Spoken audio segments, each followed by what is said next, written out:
What we're trying to do is find any type of vulnerability in our service.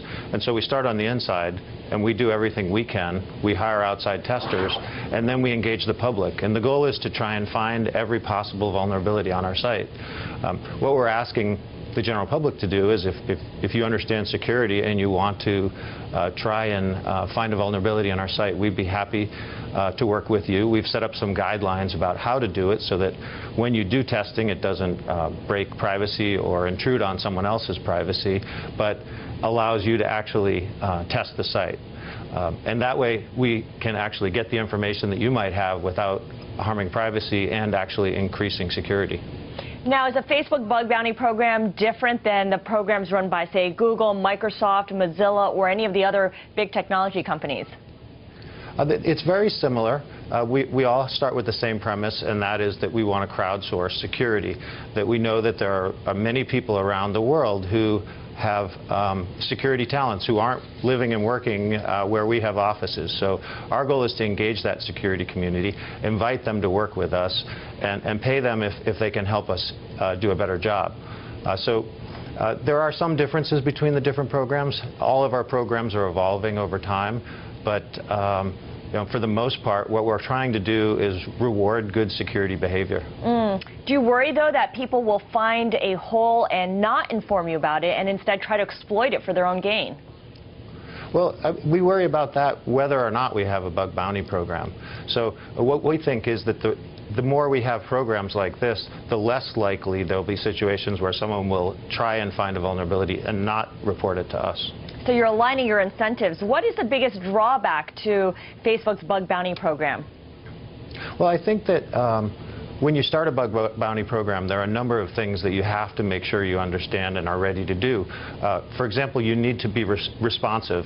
If you engage people around the world and you tell them that you will pay them money to do something, you better be there, ready to respond when they send you a report.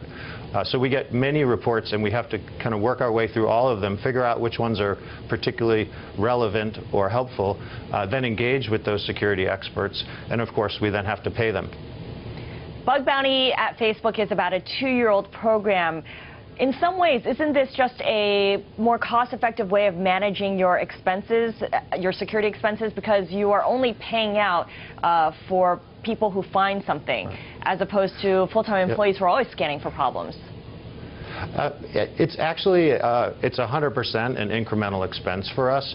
We're always going to do all of the security work that we would do otherwise, all of the security work that any other company does. So we hire the best engineers, we hire the outside pen testers, we hire consultants and auditors. We're constantly scrutinizing ourselves, trying to make ourselves better.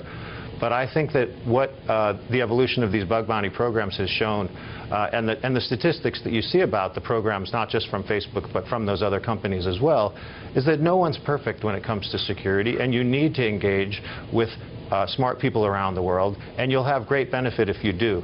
By crowdsourcing, we're not outsourcing, we're increasing the quality inside the company and all the way around. And in fact, we've even hired 2 people that we got to know through our bug bounty program.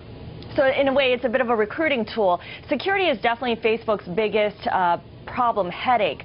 And the single largest reward that Facebook has given is $20,000. Tell us about what that particular person found and accomplished. Well, we've actually paid out $20,000 a couple of different times. When we started the bug bounty program, we didn't want to set up a cap on the maximum we would pay out, but at the same time we didn't want to start a large debate over how do you characterize one bug versus another. We recently put out a blog post kind of explaining how we decide whether one vulnerability report is more valuable to us than another. And it's a bunch of different factors. So certainly one part of it is how large is the vulnerability in terms of impact to user privacy and security. But on top of that, how well was it documented? How easy was it for us to understand and work on and repair? And then also, sometimes a bug identifies a very discrete problem, and other times it identifies a series of problems. And so for us, a small bug that might indicate that there's a problem with a whole family of code would be actually more valuable. And so we kind of add up all those different factors and determine the amount to pay.